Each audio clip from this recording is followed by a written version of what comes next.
Pittsburgh Sportsline. We're going to have a great show for you. We have a lot of great sports to talk about. We have some of my fundraising and other things to talk about also, and some different events coming up. And one of our co-hosts is running, well, he's stuck in traffic here. He just gave me a little call. He's not even on Route 88. Smoking Jim will be arriving in the house a little bit late. But we're going to try to carry on with what we normally do, with what's on our mind. We have Big Mike Butera, Chip Hayner, and Al Levine, the talking machine. And we're going to lead this off with Big Mike Butera. What's on your mind? Good evening. I always start off with something that I barely know, which is baseball, but tonight I'm going to put that aside and I'm going to talk about the designated hitter. I overheard a conversation today about the Hall of Fame and how the designated hitter should be included into this, and they made a good analogy, at least for whomever, but not for myself. The analogy was, well, we have closers entering into the Hall of Fame in this day and age, a specialist. Why isn't a designated hitter as a specialist going into the Hall of Fame? Well, one thing, there's only a designated hitter in the American League, not in the National League. There's always been a supply of relievers throughout all of the history of baseball. I mean, this is before even my old school days. However, it's only been in the last X amount of years where they call the last guy on the mound who basically closes out the other team the closer, and that's the people that are now referred to as the specialists that are going into the Hall of Fame. There's been one, possibly two guys who have spent a good segment of their career that have entered into the Hall of Fame, and they spent a segment as a designated hitter, and that was Paul Molitor. However, he did own a glove. He did play a position. Rafael Palmeiro would have been a Hall of Famer had he not flamed out, because he had all the qualifications, the 3,000 hits, What do you mean flame out? No, PED, performance-enhancing drugs. That's what keeping him out of the Hall of Fame. I thought that was the bunt sign, but yeah, that's. I don't know if that's going to continue on, but simply because, with all due respect, Edgar Martinez of the Seattle Mariners, who did not own a baseball glove. I mean, he went to spring training without a baseball glove. He and his wife were to-be participants in the New York City Marathon this past week that was canceled, so he and his wife concocted a fly-by-the-seat-of-the-pants marathon in Central Park. Consequently, he got some props, and now there was some discussion about why isn't he in the Hall of Fame. I'll tell you why. What do you have, 2,300 hits? I mean, that's not the magic number of 3,000. I think he has 309 home runs, so he's not a qualifier. But again, it's debate, or not debate, it's not even a debate, it's the designated hitter thing, and I think I've run my spiel to the end. So, thank you. See, I wasn't even done, but I'm done.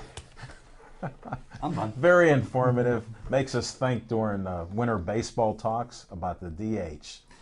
I hope not. I sincerely hope not. I'm not a DH fan at all. Why?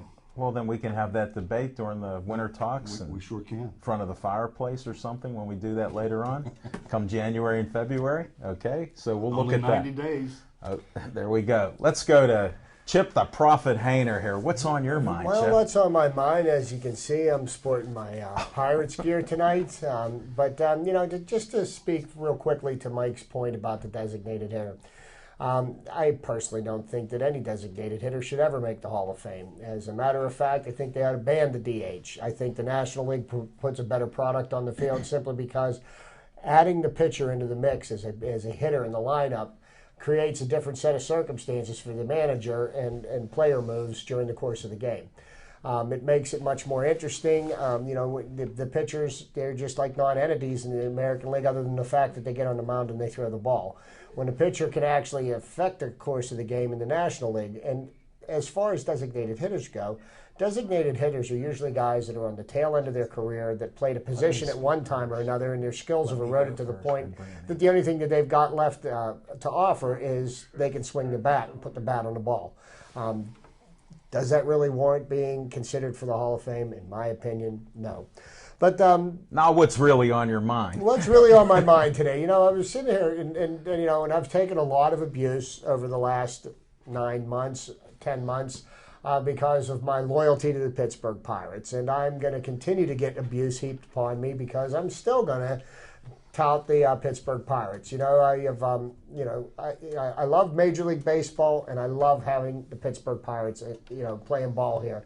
What's happened the last 2 summers is, a lot of people that, really had fallen, on the wayside of being Pirate fans or not, have noticed the Pirates again. They made the last 2 summers quite interesting. And now that the Pirates, had 16 games over 500 this year and had a pretty nasty fall, ended up at 79 and 83. Everybody wants to fire the owner, fire the manager, fire the general manager. Let's get rid of everybody. Let's blow up everything. And the Pirates announced today that they're not going to make any changes in the front office, which of course the talk radio shows are making fun of the Pirates again. But one of the things that I think people fail to realize is that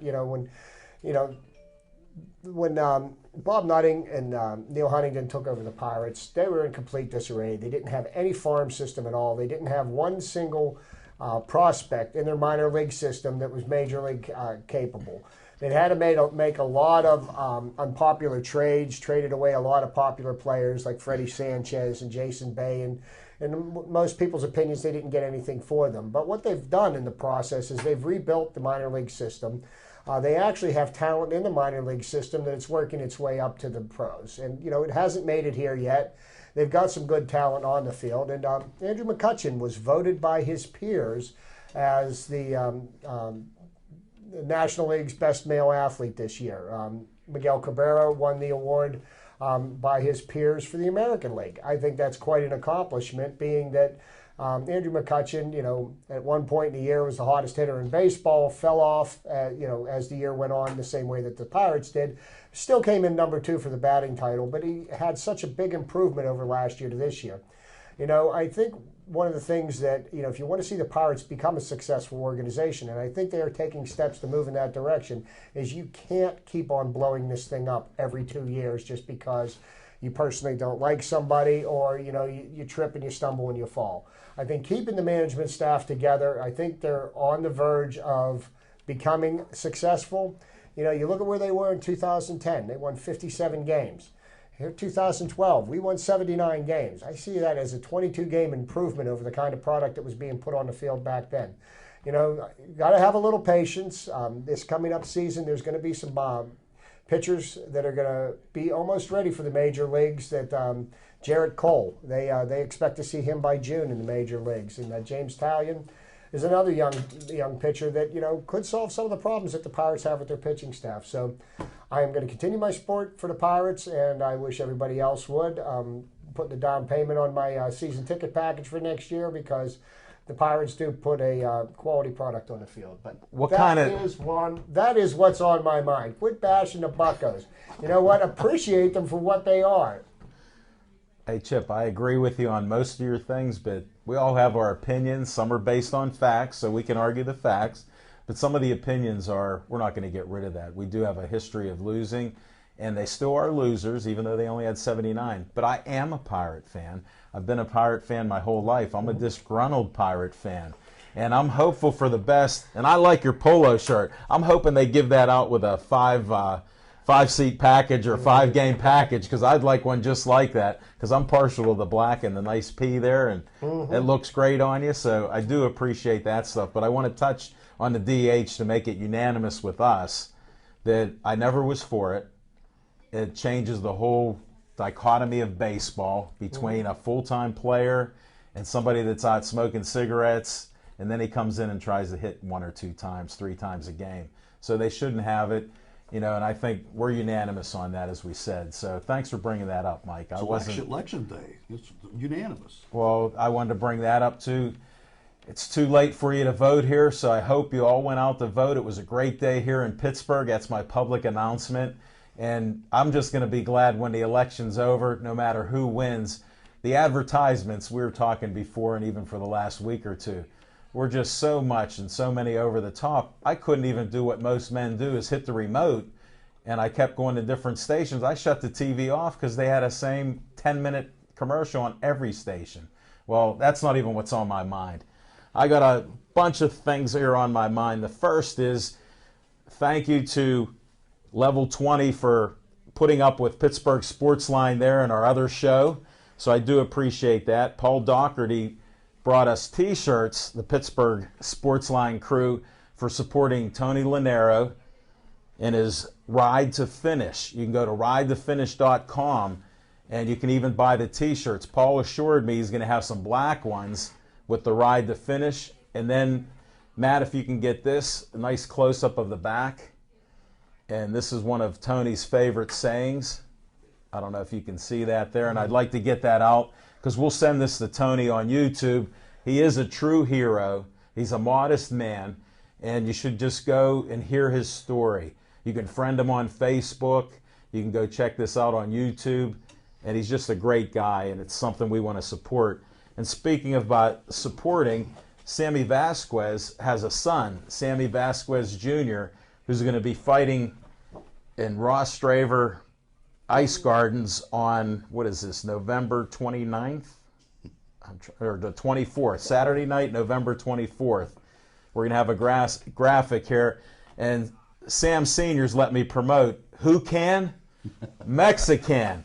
And then I said, do you know about Pie Trainer? He goes, no. I said, well, he made who can? American. So I told him the story, and he goes, hey, Al, guess what we have on our T-shirts? Sammy's in the military, so we have who can Mexican on the one side, and we have who can American. So they're covering everything in Pittsburgh, and you should see the crowd that Sammy brings there. I was at a fight in Greentree, my old hometown up there, at the Greentree Sports Complex, and they had people from 2 years old up to 90 years old yelling Sammy and who can Mexican. They bring energy, and he's a good fighter also. He's going to be a next champion in the 147 to 152 weight class. And he's a young man that's represented his country, and he's done 2 tours of duties in Iraq. So, you know. Exactly. And the military. He's a true blue American hero. And they're the only ones to ever have a Hummer come to a boxing match. So who knows what will be at his next boxing match. Maybe we'll get an airplane or a parachute or somebody will drop in. So it's pretty exciting. Then I want to bring up about, Chip, I'll need your help again so I can read this. We're promoting Heroes Behind the Badge. It's a documentary film featuring some of the brave men and women of law enforcement who put their lives on the line and survived, and those who made the ultimate sacrifice. The Bethel Park Police Department and the Greater Pittsburgh Police Pipes and Drums are going to host this Heroes Behind the Badge. This is November 17th at 7 o'clock at the new Bethel Park Auditorium. It's only $15 a ticket, you know, in advance. So it's $20 at the door. It's for a great cause, and it's to help the people that help protect us in our community. So one of the things I like to do is promote that. Then I have another, sorry to take the infomercials up, but Smoking Jim's in the house. Give me 2 more minutes and then we can bring him in. Now, here's a guy, maybe some of you, I'll hold this one up, Chip. This is a friend of my dad, Jim O'Brien. Maybe a few of you guys have heard of him before. Yes, I have. Now, he's a prolific writer, publisher. I don't even know, but he was, if you know this, that he was inducted into the U.S. Basketball Writers Hall of Fame. That's how good he is. He also was a founder and editor of Street and Smith's Basketball Yearbook for 37 years. So he has a lot of history. Now, he come up with a new book, and he happened to see me on LinkedIn, and we connected there a while ago, and he has a book called Immaculate Reflections. And of course, it talks about the Immaculate Reception and other insights that he has. He's written books about Chief, the Art Rooney story with the Steelers, Roberto Clemente. I mean, he's written a ton of different books. So check out Jim O'Brien. Google him. You'll find him there. He's a publisher. Buy his book. He'll autograph a book. What a Christmas present that'll make for somebody. So that's it, guys. If you want to go to a commercial so we can get Smoking Jim Frazier in here for something, go ahead.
Smoking Jim just entered the building. He said, it looks like there's a big crowd of voters around the neighborhood. That sort of held him back. So besides the election, Smoking Jim, what's on your mind? Hey, Hal, sorry I'm late. You know what? I wasn't going to come into a room full of white guys holding up white sheets and white T-shirts and white towels, man. I wanted to wait for all that to be over with. Hey, I just got a tip from Chip's beautiful wife, Stephanie. I am now going to start reading books. James Patterson is on my list. I've already seen the movie Alex Cross. I'm hooked. I'm going to start reading all kinds of books. One book a year. That's my goal. Hold it, wait. Don't start lying. You gave me back a book that you got to page 19 or something. Come on. True. But, hey, what's on my mind is this. Since it's election day, I'm going to already concede to Al and Chip. My prediction of 8-8 for the Pittsburgh Steelers was way off. The last 2 years, I predicted the Steelers would go 12-4. They went 12-4. I said this year when Bill Cowher's players begin to retire, that the Steelers would turn into the Pittsburgh Pirates. I underestimated Bill Cowher's handprints that is still on this football team. Hey, the best player on the team, best player in the league, Big Ben Roethlisberger, that's a Bill Cowher guy. Heath Miller, Bill Cowher guy. But most importantly, defensively, Bill Cowher's handprint is still on this great defense. Ryan Clark, Bill Cowher guy. Troy Polamalu, Cowher guy. Ike Taylor, Cowher guy. Larry Slowfoot, Cowher guy. James Harrison, Cowher guy. Kiesel, Cowher guy. Casey Hampton, that's 7. Cowher guy. We don't stop right there. The coaching staff. Defensive line coach John Mitchell, Cowher guy. Linebacker coach Keith Butler, Cowher guy. And defensive coordinator Dick LeBeau, Hall of Famer, Cowher guy. But all the penalties we've been getting on special teams and the fake field goal against the Giants, where you expected the field goal kicker to outrun all them fast brothers for the Giants, that's all on Mike Tomlin. Was that what was on your mind or in your vocal cords? Smoking Jim, don't ever be late again, because I know you were rehearsing this in your car as you're squeezing that steering wheel. Hey, but Sean Squeezin is now the 4th string running back. They promoted him. He's going to be covering dual duty, for when Jonathan Dwyer goes down and Ike Redmond and if Rashawn Mendenhall never makes it back, we've got that. What if he'd have pulled a hamstring or got hurt? Who would have had the kick? Oh, I don't know. Well, wait a second. A Cowher guy. Wait a second. Hey, I got to give. But no, you know what a great lead into the Steelers game last Sunday night. The Steelers really put up an impressive performance against the Giants. The Steelers defense has been playing excellent. They've got some young guys that are coming in and starting to make an impact. Will Allen looked real good. Cortez Allen's been doing a real good Keenan job. Lewis, what about him in spite of the penalties? Monday he wasn't cutting it, so they parked his butt on the bench, and But the Steelers' defense, if you look at it, for all rights and purposes, they gave up 3 field goals to the Giants on Sunday. The referees gave them a touchdown. That call against Ryan Clark, that was a sin. To say that he hit that man in the head, and that was helmet to helmet. It wasn't even helmet to ribs. It was shoulder to ribs. And then they announced that the players got bruised ribs. If you hit him in the head, what's his ribs doing being bruised? They've got him targeted, but I'm not one of these conspiracy theorists. As far as the refs go. Oh, I am. The refs just had a really, really bad day. But I mean, even the refs that get paid the big money can look as bad as the replacements do. But hey, we're not seeing any drop off in the level of no, but they competency do make, here. Chip, like you said and others have said on the show, they make the call quicker, and that helps because then we move on with it. But getting back to like Tomlin making some of these decisions, the one thing I'll give him, I would rather have an aggressive coach, but this was like crazy aggressive. The only good thing on that fake kick was Butler threw one of the nicest, handoffs. Did you see that little flip to squeeze him? I thought that was one of the best that I've ever seen on a fake field goal when he tossed it up. It was beautiful, but not when you got two big animals waiting for you. Well, you know what? I didn't argue so much. I have a problem so much with him going for it. Personally, if you've got a 6'5", 250-pound quarterback, and you've got a yard to gain, and you've got an offensive line that's pushing people all over the field, kind of would stand to reason to me. Just, how about a quick quarterback sneak? You don't have to worry about fumbling the ball. I mean, you let your big quarterback. He's got 5 big linemen to protect him. But the one thing I do admire about what Tomlin did is after the game, he said, I made that call. He goes, and my players backed me. And sometimes the players have to cover for bad coaching. And he admitted that was a really bad decision on his part. And I tip my hat to him because, when the man's wrong, he admitted he was wrong. Right, but here's what you got to think about. You're going against the Super Bowl champs. Now, you get a field goal, you tie them with about 10 minutes to go, and your defense is playing lights out against Eli. So even if it's not in the book, it got to be in common sense coaching. No. What did Herm Edwards say? Herm Edwards play to win the game. There's one of the craziest. Win the game. There's one of the craziest guys that you ever meet in your life. If you're going to go by his book, I don't want to even see the book, but that's why we have opinions here. That's why we talk about it. But I would have rather seen a running back get the ball, or Big Ben, because somebody here keeps saying he's the greatest Steeler quarterback. So if it's 6'5", 270, if he can't fall across the line for less than a half a yard, why aren't we doing that? Yeah, they gave it to the guy that was 5'8" and 140 pounds. Hold it, but did you hear on one of the talk shows that, I don't know, something like the Fun or Fan show, they were talking that they talked to his coach. He was a hockey player. He was such a tough hockey player that he got thrown out of a few games for fighting when there were brawls. And then, plus the other thing, the girl Marianne at Azazu cuts my hair. Since she started cutting his hair, he has not missed a field goal. He's only missed one on the year. So I'll bring that fact up again. So let him kick. Well, if the Steelers would have lost the game, Tino Sinceri would have blamed it on the kicker. Again. Yeah.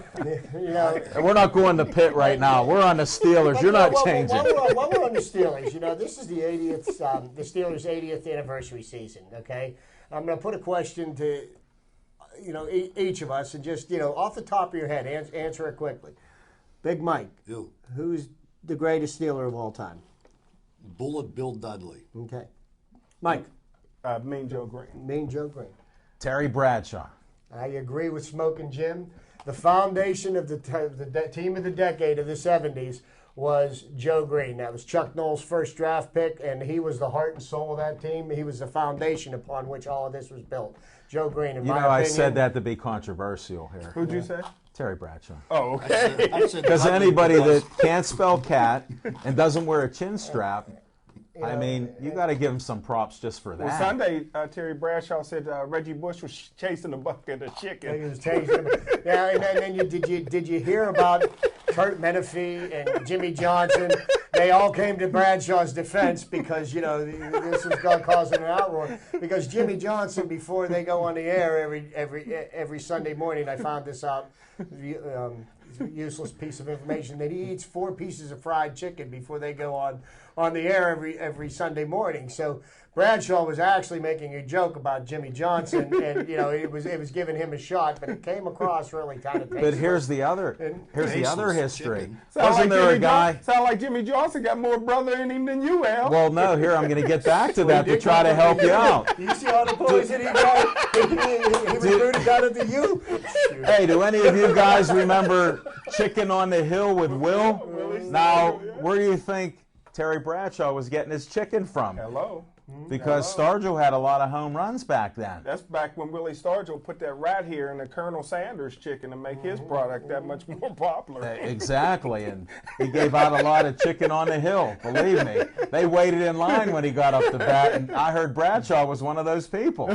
Think about it. So he's right in there with them. So. But, get back to the Steelers. The most impressive thing about the Steelers' 3-game winning streak here is the reemergence of the Steelers' offensive line, and they have been maligned for years. I mean, the offensive line has been a joke, and we've been making Fun of ridicule of them, endlessly here as long as I've been on the show. But I tell you what, the Steelers' offensive line are starting to push people around. Willie Colon looks like a man possessed out there. He's like Alan likes to say, he's blocking and tackling, but whatever you got to do to get the job done, it's getting done. The last 3 games, the Steelers have averaged 155 yards rushing a game. Wow. They've gone from the 31st, ranked number 31 out of 32 teams in rushing, to they've raised their up to number 21, and that's just in 3 games. Wow. And they're doing it without their stud running back who's been out, recovering from knee surgery. Came back for a quick game. Mendenhall did. Looked pretty good against the Eagles, but re-injured himself. But you got Jonathan Dwyer, who you get two back-to-back 100-yard games. Isaac Redmond did that. The last time the Steelers had 3 100-yard rushing games in a row, I think, was probably back in like 2007. Yes. Wow. And the people that did that was Willie Parker did 2, and Najee Davenport was the third one. Wow. Yeah, that's the going closet back. pooper. He's from the U too. Yeah, but while we're on the subject of football, and he mentioned the U again, and I'm thinking of Jimmy Johnson. Jerry Jones. I guess he's got no better place to put his feet, so he just opened up his mouth and inserted both of them. He gets on TV on Sunday night, on national TV, and he's talking about, his ability as a general manager, and that as an owner, that he would fire him if he was general manager. And then he comes out today and says that he's going to remain the general manager of the Dallas Cowboys for as long as he owns the team. I don't know what gave Jerry Jones the idea that he could evaluate talent or that he's a good general manager. The 3 Super Bowls that Dallas won since Jerry Jones bought that team were all engineered by Jimmy Johnson and his coaching staff. Jimmy Johnson came in 1988 and they made a blockbuster trade, got rid of Herschel Walker, got about 19 draft picks. He brought in Emmitt Smith, Troy Aikman, Michael Irvin, stacked that team, set it up so that even Barry Switzer could win a Super Bowl with the team that Jimmy Johnson left him. Jerry Jones's ego was so big that he and Jimmy Johnson couldn't fit in the same stadium together, so, he made Jimmy Johnson go away. But Dallas, they're never going to see another Super Bowl. Certainly when they got a general manager that thinks that Tony Romo is going to lead them to the promised land. Jason Garrett is doing a horrible job as a coach. And now that Sean Payton's contract has been voided by the NFL, wouldn't be too surprised to find a coaching change happening there because Sean Payton's got roots in Dallas. Yeah, his family lives in Dallas. So And does he.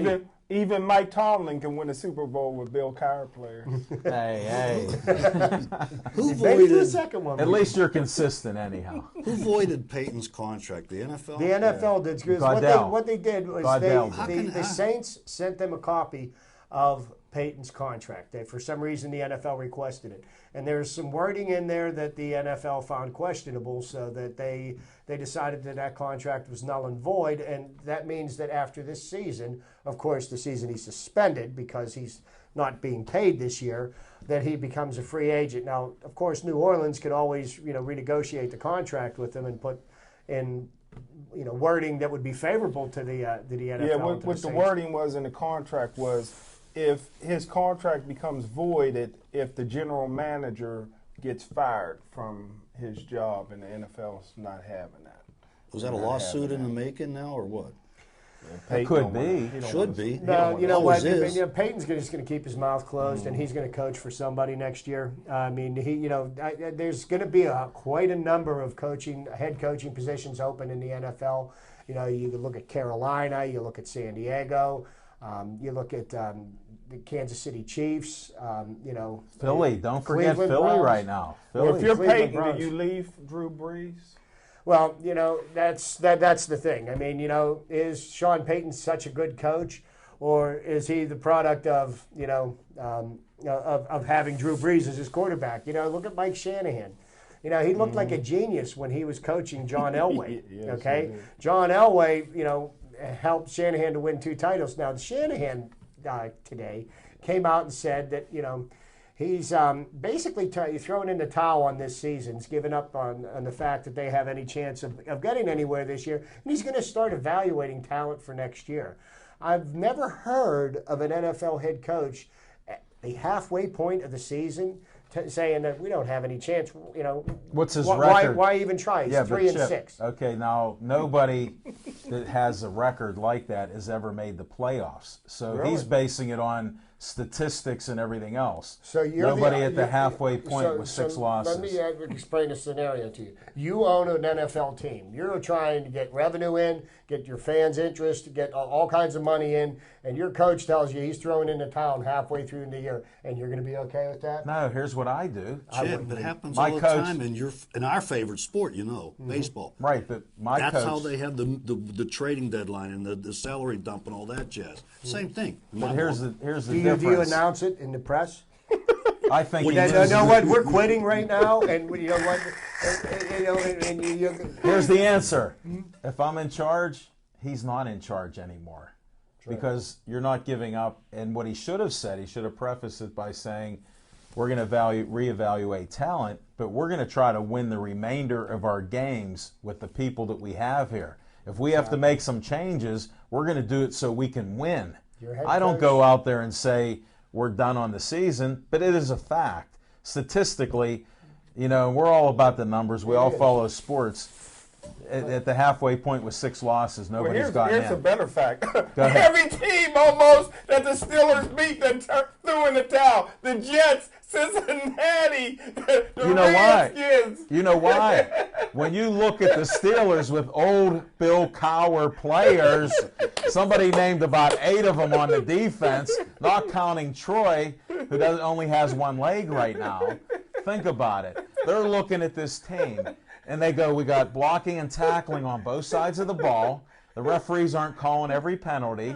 We can give up 2 or 3 interference calls and still win the game. Philadelphia Eagles, they done threw the towel. Exactly. They're going to lose a quarterback and a coach. Now, once the Lord Goodell finds out that this comment was Did you say Goddell? How do you think it's going to take a head coach admitting that they're not going to play to try to win every game that they're playing? This goes to this is a lot more far-reaching than all this statistical Are you saying BS. integrity? Yes. You know what? You go out every week and you try to win that game. I don't care what your record is. Well, Lord Goddell ought to be used to it because Indianapolis tanked last year to get luck. And I tell you what, if I'm the head coach at the Indianapolis Colts, I'm not letting Bruce Arians give me no medicine. Bruce Arians look like he want that job, brother. I don't think he want to give that job up. He's got the pedal to the metal. He's trying to look good as the head coach in Indianapolis. So. And he's keeping a low-key type of thing. We'll help out Chuck. We love Chuck. Chuck Strong here speak. Now get to the background. There's no doubt. But you're not saying you're a conspiracy guy. But Chip, all I'm hearing is conspiracy.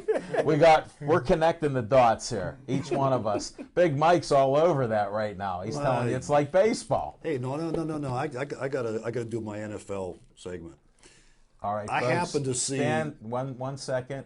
Let me segue into this. This is Big Mike's special NFL moment. I forgot. I happen to see that Jerry Jones, Bob Costas face-to-face thing, and yeah, I'm not a big fan of neither of the guys. However, I did think that Costas was throwing him hard balls, and I think because Jerry's face is a little deflected, that he was deflecting all those hard balls. But the thing I wanted to ask is, now I watched highlights of the Steeler game, and I only saw a few plays, but on one. The replacement refs, are they still there? Or are they I think they're there. Man, I'll tell you what, that one play with the forward pass that turned into a fumble and then the hit in the end zone, how can you call that helmet to helmet?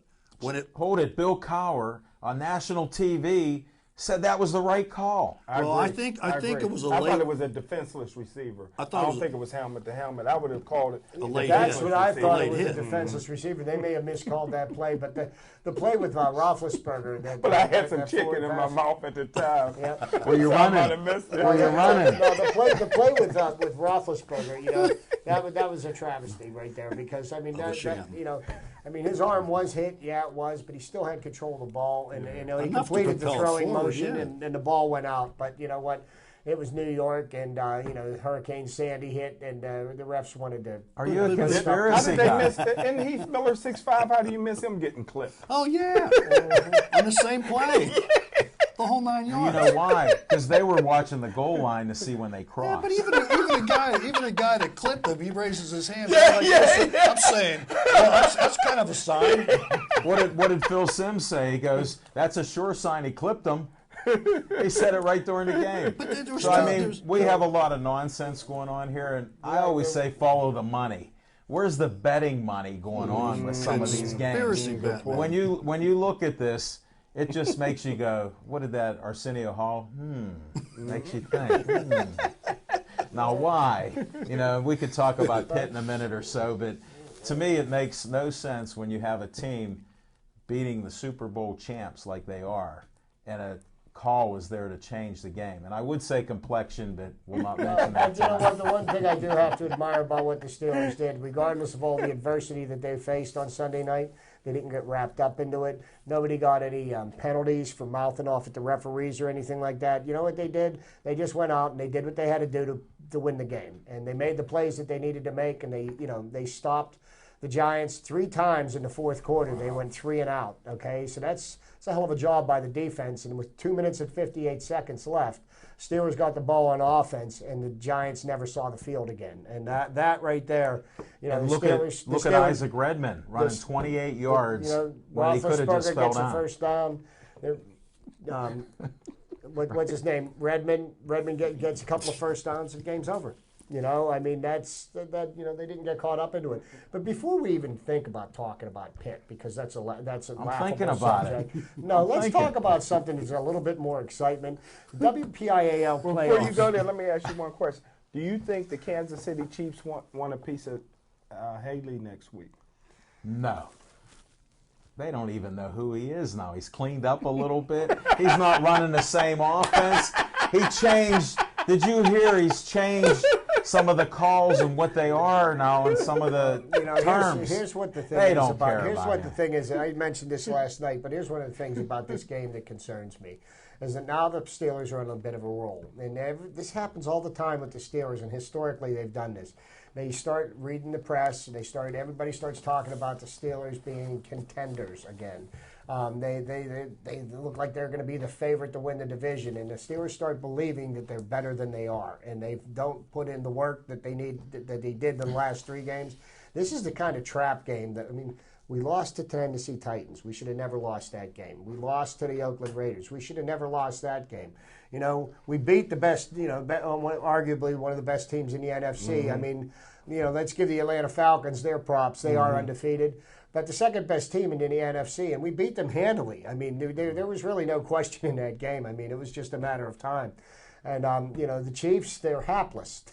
They got Brady Quinn as the starting quarterback. And, and if his brain isn't still scrambled, then they've got Matt Castle, which is bad and worse. They do have a hell of a running back in Jamal Charles. And Jamal Charles, don't forget, a couple of years ago ran a touchdown kickoff back against the Steelers. So, they've got some weapons. Dwayne Bowe's a pretty nice wide receiver. They do have a decent enough running game. Actually, they've got, I think, about the 5th best rushing attack in the NFL. So, they can't seem to win football games, but that doesn't mean that they can't. And, if the Steelers don't show up with the same kind of attitude that they had Sunday afternoon, it could be a long Monday night. Wow. Well, like we said last night, and I'm a proponent that I've said for years, they play to the level of the competition.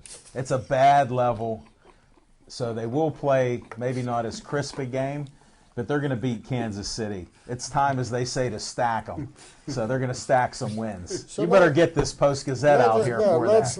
Let's go back to the something a little bit more exciting, certainly more exciting than I'm Pitt just football. about undefeated on my So Let's find out. We're going to go to the WPIAL playoffs. High school playoffs are in full swing. Jim's going to be down at Heinz Field calling the games on, what is that, Thanksgiving weekend? Day after Thanksgiving, the 23rd. Day after Thanksgiving. Well, in the Quad A, no big surprise in the winners in the Quad A. North Allegheny won. They're going to be playing Bethel Park. Who do you like? North Allegheny. North Allegheny. Sorry, Bethel. Sorry, You Blackhawks. picked against them last week, Yeah, too. yeah. I was Sorry, going to text Blackhawks. you, but I left you alone. Sorry. Blackhawks. Seneca Valley's Go playing Bethel. Mount Lebanon. Seneca Valley is absolutely loaded. Yep. Brown at quarterbacks, unbelievable. Barnes at running Now, back. I know I'm going to have a difficult time with Jim picking this one. Gateway against Woodland Hills. It's a win-win situation. I got a breaking story for you. Gateway beats Woodland Hills. Next year, you heard it here first. I'm not supposed to tell this, but I'm going to tell it anyway. Gateway's coaching staff is coaching for Woodland Hills next year. Heard it here first. Folks, I just want to repeat that. When you see this show on YouTube, please don't tell anybody. And Smoking Jim put this up. I tried to keep it under my hat. And you can see Chip wiggled it out of me. I just have that ability. Chip is one of the greatest, so it wasn't Smoking Jim Frazier. I'll put this video up on his site on Facebook, and it's all on him, folks. You'll see it. Okay, so then the final game in the Quad A playoffs, Upper St. Clair and Central Catholic. I'm And that sorry, game's going Big to be Mike. played up at Baldwin High School, my old alma mater, and I think I'm going up to watch that game Friday night. Upper St. Clair is playing Central. Upper St. Clair. Sorry, Big Mike. Okay, we go to the AAA playoffs. Now, Thomas Jefferson is going to be playing Franklin Regional. Thomas Jefferson, Okay. best team in football. West Allegheny's going up against Montour. This is a rematch of a game that was played a couple of weeks ago. I would say Montour wins that game because they would really love to get blown out by Thomas Jefferson the next week. Okay, Mars is going to be playing West Mifflin. That's going to be tough. 9-1 teams. Mars should be the favorite. West Mifflin's absolutely they loaded this year. Wheeler running back. I'm going to go out on a limb and say West Mifflin. West Mifflin. All right. Central Valley versus Hopewell. Central Valley's been very disappointing this year, but they do get one of the best players in the country in Foster, so I'm going with Central Valley. Okay. Next up on AA playoffs, Aliquippa, undefeated against Mount Pleasant. Aliquippa may be the best team in all of football. Aliquippa runs away with it. Jeanette versus Beaver. Jeanette got a black coach. Jeanette. Okay. Now this next game right here, we got South Fayette versus Beaver Falls, and this is an interesting stat that I read about the South Fayette team. South Fayette team's played 10 games this year, and in all 10 games that they've played, the mercy rule has been put into effect. And basically what the mercy rule is in high school football is once a team goes up by 35 points, they don't shut off the clock. They just let the clock run continuously in the second half to get the game over with. They have done that in the last 10 games in a row. South Fayette against Beaver Falls. I think it's going to happen for the 11th. Smoking Jim, what do you think? Well, put it this way. Aliquippa blew out Beaver Falls earlier this year. They scored 66 points on Beaver Falls. The very next week, Beaver Falls stepped up to AAA, played the best AAA team at the time, Central Valley, and shut down Foster and the boys and upset them. So Beaver Falls is absolutely loaded. I got to go with Chip, South Fayette. All right, and then finally, Washington against Seton LaSalle. Washington, best running back in the state. Washington wins it. Yeah, and that young man has rushed for over 200 yards in 7 games so far this year. That's pretty impressive statistics. We go to the single A, and, there's the Clareton Bears again. Are they ever going to lose? They're playing the Brentwood Spartans. Well, I love Brentwood. Brentwood's a tough school district. That's a rivalry. That's a hated rivalry, Clareton and Brentwood. Boyd for Clareton, Tyler Boyd got 100 touchdowns. State record's 123. I think he ends up with over 125 touchdowns this year, so of course they're going to win. And I'll tell you what, if Clareton does make it all the way to the PIA playoffs, state championship, they're going to play 6 more games. It's possible that he could break that record. I mean, the way he's scoring machines like a pinball machine. I'd like to see somebody give Clareton students oral tests. I can't believe all of them are eligible. No way. Okay. Come on. You said Stowe Rocks was all eligible. Next up, Neshannock and Monessen. I'm going with the Greyhounds. Greyhounds. All their players are back out of jail now, and now they're full force this year. Stowe Rocks versus Union. Oh, Stowe Rocks is absolutely loaded. Stowe Rocks got 3 or 4 Division I prospects. I'm going with Stowe Rocks. Anybody going And to then school finally, we got Rochester going up against North Catholic. Whew, I hate to pick against North Catholic. North Catholic upset Bishop Canevin last week, but Rochester, very well coached team out in the Beaver Valley. And just a little tidbit. I always like to throw in some useless facts. And on this day in sports, November 6th, there's 2 NCAA records that were set on this day by players that are not household names. Wow. The NCAA rushing record, single game rushing record, was set by a man named Charles Roberts. He rushed for 409 yards and 5 touchdowns. He played for Sacramento State, and he did this in 1999. That's an NCAA record. Wow. And how did he do in Canada after that? I have no idea. I never heard of him before nor since. One and done. And the NCAA Division 1A record for most wins by a quarterback. Can anybody come up with the name of that gentleman? 1A for most wins in the quarterback. Now, Colt McCoy had the record for Texas. I believe somebody broke that record. Well, in 2004, David Green broke Peyton Manning's record, and his record was 40-9 as a starter. Okay. And Peyton Manning, now that record may have since been eclipsed, but that's David our Green. useless bit of information for today. Hold it, some fiction and fact from Chip Hayner's almanac. And We're also, expanding those almanacs. because we were talking about boxing earlier. Yeah. November 6th in 1981. Remember Ronaldo, Call Me Mr. Snipes? Yeah. Got flattened by Larry Holmes right here at the Civic Arena. Then he stabbed him in the neck with scissors. Good God. Holmes.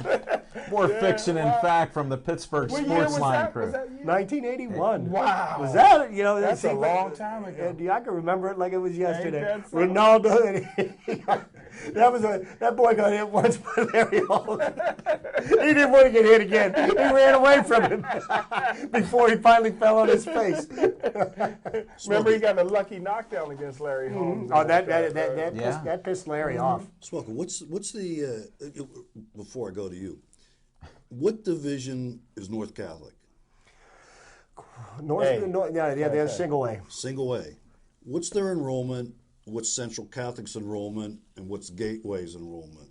Why is Central Catholic is it quad A or quad A? Yeah. It's the number of boys in the school when it counts for quad A. Oh. Seemed like I should know how many boys we got, but I don't think it's the equivalent of Gateway. 35 at North Catholic. 35 guys. Yeah. See, I'm kidding. Jim would know. I don't know what the requirements are for single A, quad A. I know that I feel that there are teams that are playing. I think Clareton should be moving up from single A to double A. I think Thomas Jefferson should move from triple A up to quad A because they may not have the enrollment, but they're just they're so head and shoulders above everybody else in their division that it's. Well, Aliquippa's only a double A school, and so is Jeanette. Right. And they both, Class A schools, but they both play up to double A. But you can move choice. Yeah, you get a choice to move up. You don't get a choice to go down. Right, Clareton. So that's some of the things with the way kids and classes change. And then look at the coaches you have. To me, I got to give a lot of credit to high school coaches to keep a tradition going and get those players, whether they recruit them or provide jobs or whatever else for parents.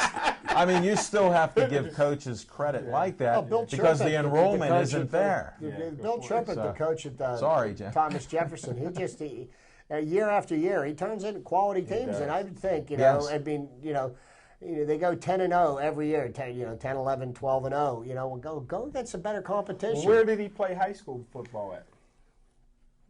You're going to tell us. He played high school football for Steel Valley, and his coach was the Woodland Hills coach Novak, who will be retiring this year.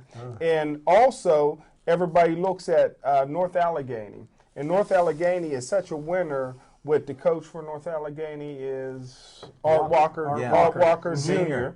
Art Walker Sr., he's legend from Mount Lebanon. But look at what Art Walker Jr. has done. Well, he went 0-10 in high school when he played for Baldwin and didn't win much at Clareton. Right. But when he got out of his college, he was the offensive coordinator for West Allegheny when they were winning all those championships with Tyler Pelko. Then he goes to Central Catholic and takes his dad, and he wins those championships with Central Catholic. Then he left Central Catholic to North Allegheny and took his dad. and winning championships. What's the there. key So to this? Art Walker's the winning key? championships. With who?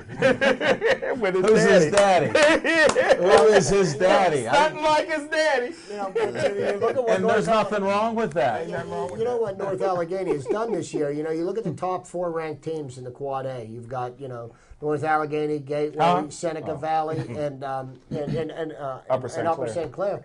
And North Allegheny's beat two of those teams. They beat Gateway. They also beat Seneca Valley this year. The only losses each of those teams had was to North Allegheny. Yeah. So there's going to be a rematch here somewhere along the line, and it may be at Heinz Field. It'll be definitely a game worth watching. Well, Upper St. Clair may have a say in that. Upper St. Clair could emerge, and Upper St. Clair got beat by Bethel Park. And Bethel Park, don't forget now, we're in Blackhawk country. Yes, and we Bethel are. Park has a 9th grade quarterback, so keep that in mind. In the next 3 years in Bethel Park could be very special. They got a 9th grade quarterback that lives in the same household as the head coach. Coach's son. And there's nothing wrong with that if Nothing they wrong can with play. that. Nothing wrong If with they that. can play. No. Nothing wrong with that. Oh, Al McGuire used to coach Marquette. Great basketball Yes. coach. And Marquette had a black kid named Frazier that was pretty good, but Al McGuire put him on the bench and His son played had his to play. son. And Frazier went up to Al McGuire and says, "Hey, coach, I'm better than your son." He says, "I'm just as good as your son." He says, "See, that's the problem. If you want to play, you got to be better than my son because I got to answer to his mama."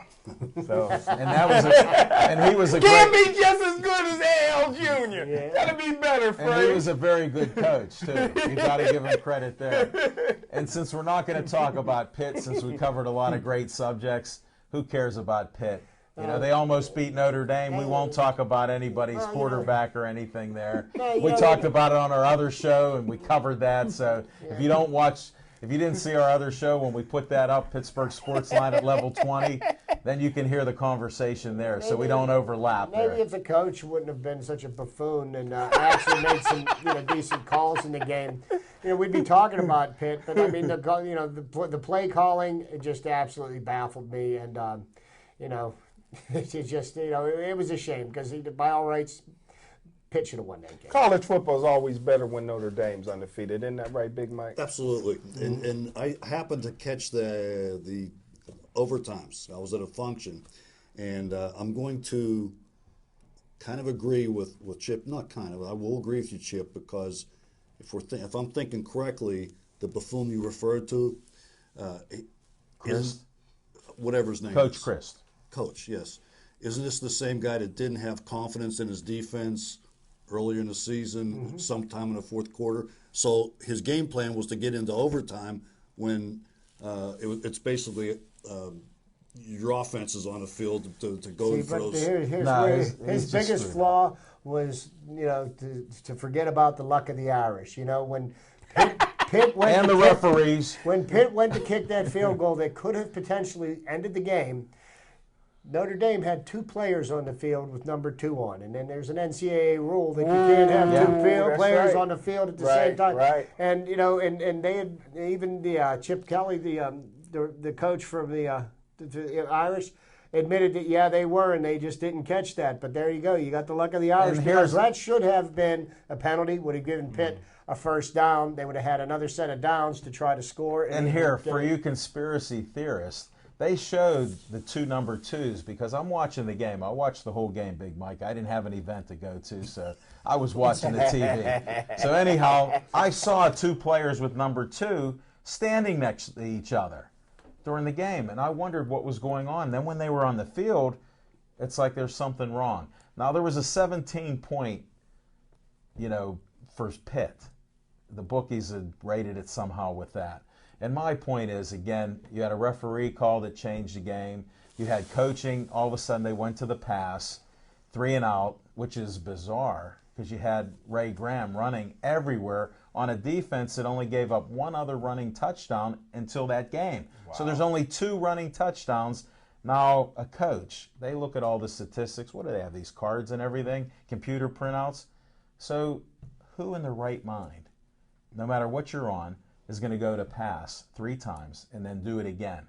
And folks, we're going to have to end on that happy note. Go Pitt, go Notre Dame. Big Mike Butera, thanks for your insights. Central Catholic. Smoking Jim, thanks for coming in. Chip Hayner, good luck on your picks. This is Al Levine, the Talking Machine. Pittsburgh will win again, number 4 in a row against Kansas City. Have no fear, Chip. Thanks for watching our show. Good stuff, guys.